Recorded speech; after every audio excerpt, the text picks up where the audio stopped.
Hello mga fellow shares. So today I'm sharing you yung ginagawa ko na project. Ito yung coaster pero meron akong version ng blanket na naipakita ko na rin kaso hindi pa kompleto yung roses. Continuous yung rose niyan, kinonect ko muna, saka ako nag-chain. Itong chain na to, ito yung nag-connect dun sa rose na ginawa ko.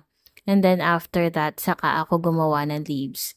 So, nag-start ako by slip stitching dun sa chain 7 space. Chain 1 muna to bring up the yarn, then 1 single crochet. Sumunod, 1 half double crochet. Hanggang sa pataas yung stitches niya, naging double crochet. Tapos, treble. And then,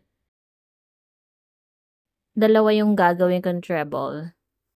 Tapos, mag-chain 2 ako. Ito yung pinaka-center ng leaf. And then, imi-mirror ko lang lahat ng ginawa ko. So, bali mag-uumpisa sa mataas, 2 trebles, and then 1 double crochet, half double crochet, hanggang bumalik lang sa single crochet.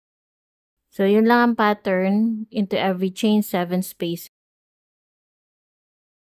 So, if ever na meron kayong gagawin around blanket, you can try this. Meron na nga pala akong ginawang tutorial kung paano gawin ito.